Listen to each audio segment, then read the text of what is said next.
All right. How about the birth will take place on a mutually acceptable research vessel? Dun dun dun. Dun, da, da, da. Kathryn, why did you pick this story? Because I liked it. It started there. I actually listened to this before I read it because it was on. It comes from oh my gosh, Lightspeed, and I listened to it on their podcast. And so it's in second person, and I hadn't heard a story written in second person in a long time, and so it immediately caught my attention. And then it's funny and it's entertaining, and the subject matter was really entertaining to me. So it's Mm-hmm. about a an alien and a human having a baby and all of the complications, political and otherwise, that would happen because of that. But it's told from the second person perspective of the mother of the child. So you kind of experience what she's experiencing and get all her frustration and anger about everything that's going on. And it's just really entertaining. But I think it also tells a really very important story Mm-hmm. about what what happens when things that you don't think should go together end up going together, and the chaos that that can sometimes create. So, Right. Right. Yeah, this is a very funny story. And the second person I thought was done beautifully. And mhm. okay, maybe this is like my issue, but just like with Sunny Liston, I thought it was really interesting that a white woman wrote that story. I thought it was really interesting that a man, Matthew Right. Bailey, wrote this story about pregnancy. And when I got to The the funny is end, the pregnant yeah, woman.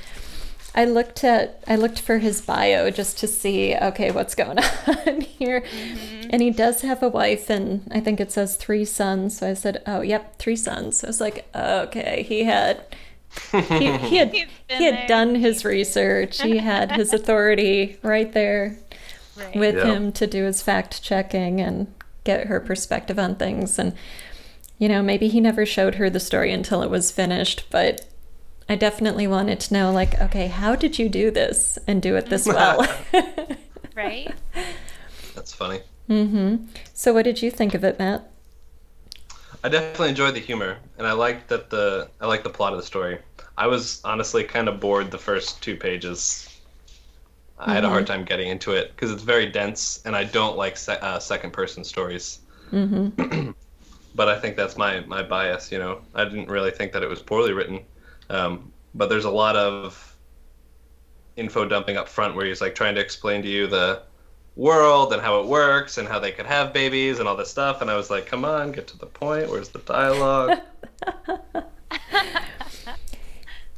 But once I Yeah. was into it, I think about page 5. I was like, oh, okay, I get it now. It's kind of funny. I just kind of wish they got there faster. Mm-hmm. And obviously, I'm not a pregnant woman, so I was like, no, I'm not.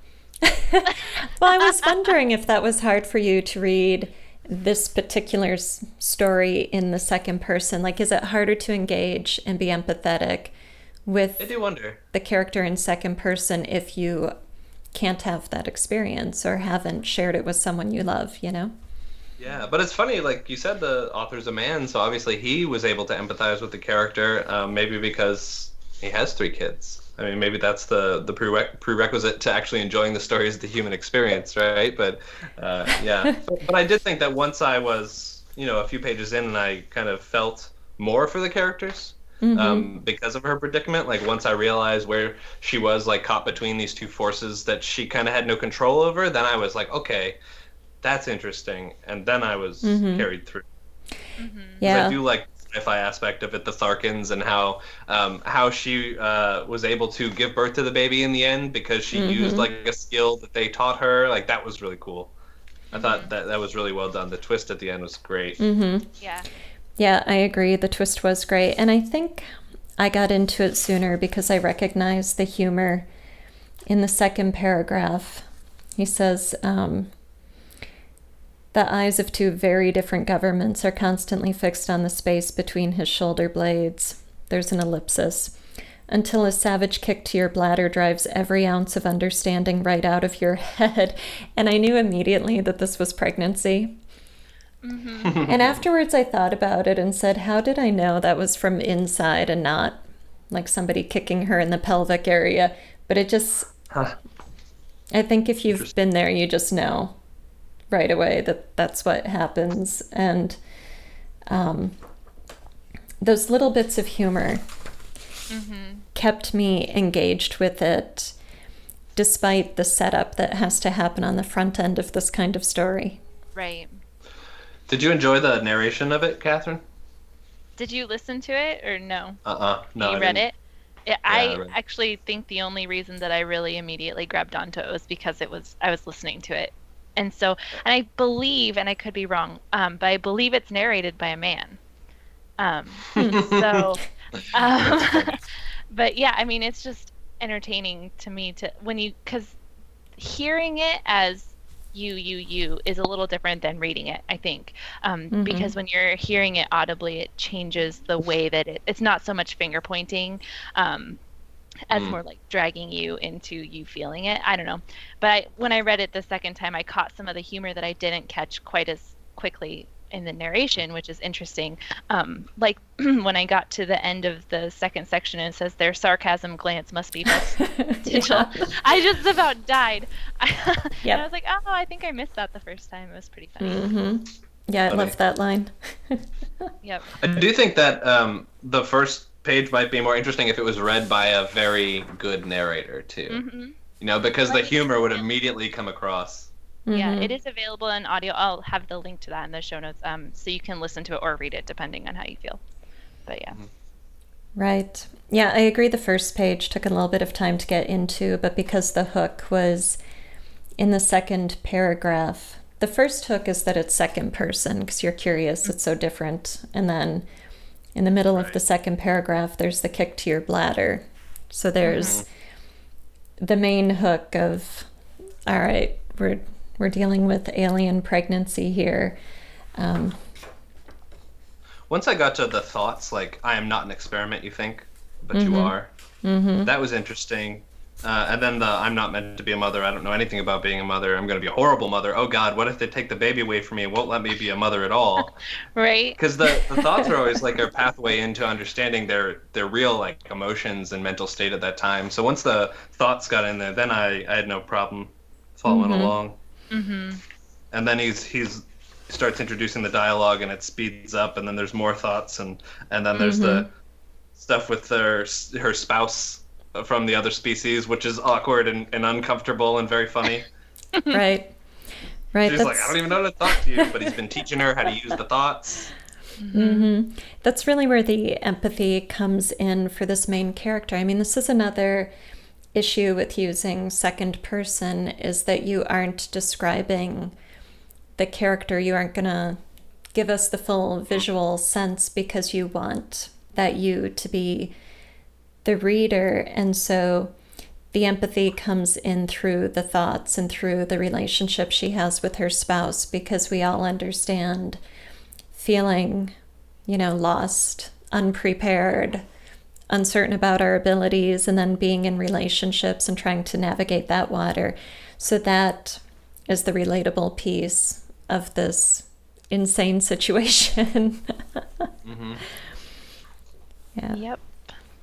I do wonder if it would have been easier for me to get into right away if it was first person, for instance. Like, I just wonder as a writer why. Like, I know he made this choice because he wanted the reader to be in that spot as the woman who's having this baby. But on the other hand, you could get more immediacy right away with the first person. That's true. Well, maybe the you helps you feel more lost between these two opposing sides, the humans and the Tarkans. Maybe first person would make you feel less in the middle of those two sides because you'd have that removal between yourself and the character. It's sort of just an extra degree of separation. I mean, it would be very subtle, the difference. But it's interesting as writers to think about the effect something as simple as using I versus you is going to have on the reader and how the story comes off the page.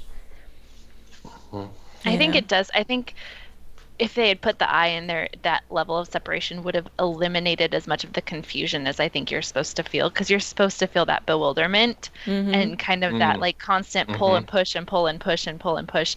And so I think if they had put I instead of you, I think it would have changed it too much for the true purpose to come through, which is kind of, I like it because it feels like the second person isn't just a gag.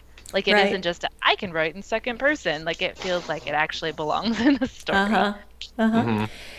Right. Well, and one reason to use the second person is to create discomfort in the reader. You know, that's why I used it in one of my stories, Your Lover. It's shorter than this, but I wanted the reader to feel some discomfort at being identified as this person going through this particular set of experiences. Right.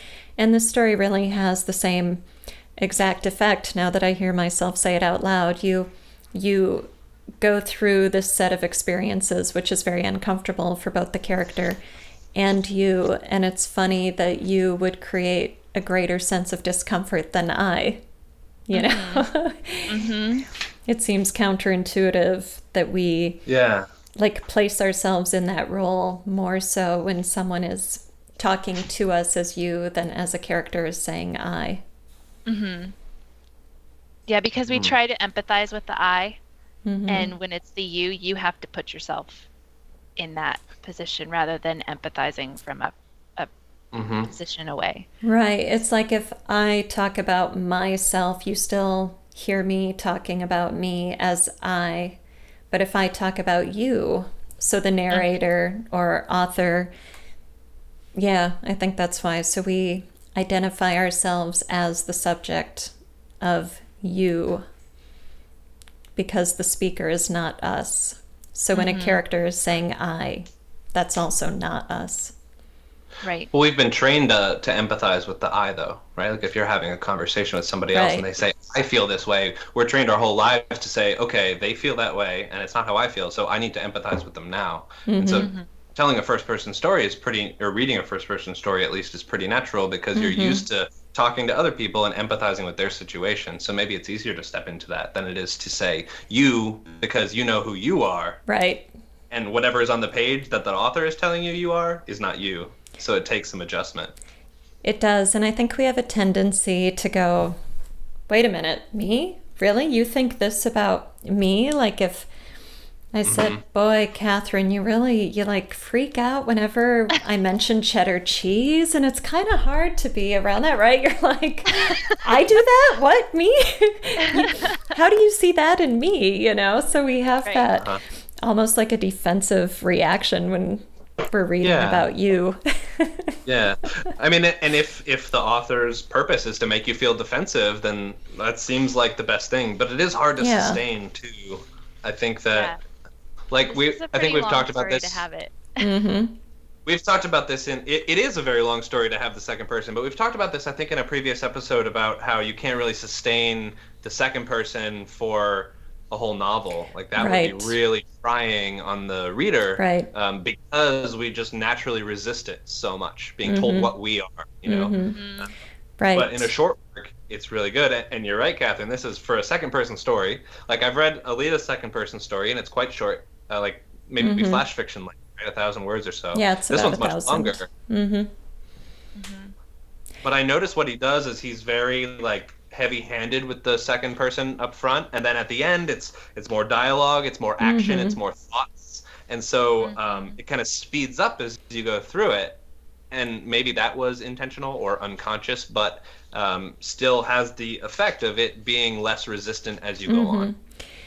It is definitely a quicker pace as you go on, and I wonder how much of that was the author manipulating the story structure and how much was just that we as readers had to deal with all that setup at the beginning and figuring out who are Tarkins and how are they communicating and what's with all the arm waving and why, you know. So once you get grounded in what's happening, you can roll with it. So that's part of pacing too.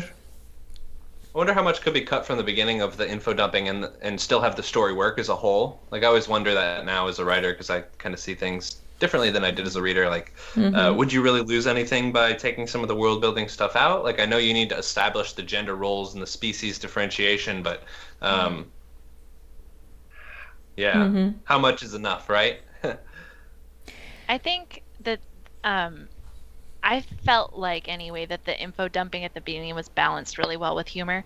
That there Mm-hmm. was enough in there that I think he was trying to get you in there, but also get you the tone and the voice at the same time. And so, although there is a lot of information being shoved at you, I didn't so much feel that it was a ton of info dump as much as he was trying to also interweave the voice and Mm-hmm. get you into the tone of the story, at the same time trying to get the information, like in that second paragraph with the ellipses and the Mm-hmm. savage kick. I mean, it happens over and over and over again in the first couple paragraphs, where she's introducing the setting, but then, giving you a little bit of almost a joke, not quite enough to laugh out loud, but just enough to kind of make you smile and move on to the next paragraph. So it's interspersed, I thought, pretty well. Yeah, I didn't really Here's feel another like idea.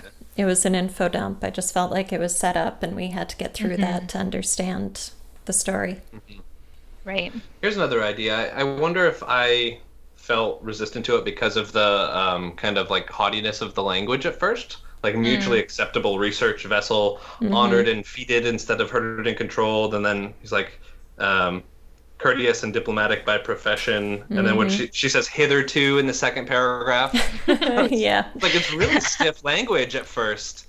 And I don't know if it that was is. intentional, but No, it maybe was. that's why I was, I was like, hitherto, whatever. Right. Setting up the political mumbo jumbo. Right, it's all Yeah. political, legal type of speak that was part of the situation she's stuck in, that she doesn't want to be stuck in, but is. So, but that's a really interesting point about the effect your word choice has Right, on your right. readers and how much of that you want to use when and where. I thought it was nice that he did a little plausibility drop and said that you are a trained cultural anthropologist. Yeah, trained as a cultural anthropologist. You were part of the first wave of envoys sent to live and work with your Tarkin counterparts. So you get a little one sentence of backstory that makes the fact that she is the first person to have a alien mate, and it all becomes plausible, as does some of her language choice, because she's an academic. Yeah, she's Right. going to be That well does make sense. educated. Yeah. For some reason, I find I was reading another short story recently, and the main character was a doctor, and he kind of thought like that, very clinically, and I find it really hard to relate to. Although I bet a doctor's probably like, oh, no problem, I can go right into that. And then I was thinking that Michael Crichton was a doctor, and a lot of people say that some of his work, some of his characters are hard to relate to, and he doesn't really show a lot of character emotions in his work. I mean, obviously it's action adventure, Jurassic Park, Right. that sort of thing. But that has been said about his work that people have a hard time relating to his characters because he was a doctor and all of his characters are smart, intelligent, educated people. And so sometimes, right, scientists, they use, they talk in that academic language. And I think it can be off-putting because if people aren't used to it, and a lot of I don't want to say like lowbrow, but a lot of the popular novels now use much easier language to get into. They start writing like Chuck Palahniuk is famous for doing this, writing in like more colloquial English with unfinished sentences and fragments and stuff like that. Right. Well, I think it certainly contributes to the voice of this piece that she is trained, and as we've said, she's in that political situation, so it makes sense. But the author does a good job of balancing it with humor. There's enough humor to keep me really engaged, and if it weren't for that, I don't think I would have read the entire story. Yeah, that's a good tip. So balance it, with something that can connect with people easily, like humor. Well, yeah, if you're making people uncomfortable, you want to balance that. Give them a reason to stick around, really. Right, exactly. Just wait, we're getting there, I promise. And the humor is very relatable too. I mean, at the very end of the first section, and of course, your mother, dot, dot, dot. I mean, like everything just kind of pulls right back in to things that everyone is in the universal, even though we're talking about an alien human hybrid baby. Like it doesn't matter. What's your mom gonna say? I mean, like that's kind of just funny. It is funny. Yeah. Yeah, I like the talk about the birth plan and you know, your mate has been among humans long enough to take the hint. So right. You get that like, oh, yep, mom's getting testy and you should back off.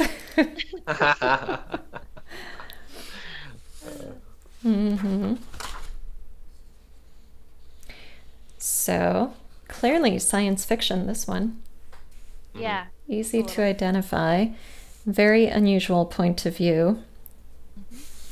Lots of humor. Is it something you would recommend? Be like, hey, read this for fun. Not like, hey, read this because we're going to talk storycraft. So I have multiple times because I thought I just laughed. I was at work listening to it because I listen to the podcast at work while I'm working, and I was laughing out loud. My friends were like, "What are you doing over there?" So I have recommended this story just because I think, and again, I think the narration does something that reading it on paper doesn't. But at the same time, like I just think it's so funny. I think it's worth a read. Yeah, I liked how at the very end, the meaning of the story twists. So you're reading it, and this poor character is stuck in the middle, rather helpless between two, not just nations, but two planets, two different species. And her husband, I think her husband is meant to embody the way dads-to-be feel with their own wives, because it's the woman's body that's changing. It's the woman's hormones, the woman's cravings, the woman. So he's in a support role, but he can only understand it to such an extent, and he can only do so much to help because he can't, you know, carry the baby for half of the pregnancy or something. And so the mate is unnamed. He hasn't earned a name in his species because he hasn't done anything important to earn him that name. That was pretty funny. It was. And at the very end, she's, you know, the baby is being born, and suddenly you are the most powerful person here. No one in the room wields more influence than you. So now she's just like shed all of that helplessness and powerlessness and being trapped between these two sides. And when the baby comes out, Dr. Pelzer, one of the doctors, says, "By God, we have him. Here, Dad, do you want to cut the cord?" And your mate comes forward, finally with the name of his own. Thought that was very tender, that Dad finally has a role to play in this creation of a new being. You know? Yep. So that was sweet. Yep. All right. Other thoughts, final thoughts? Anything you want to say about and the birth will take place on a mutually acceptable research vessel? Awkward title, but well, it sets you up for that language, doesn't it? Yep, it does.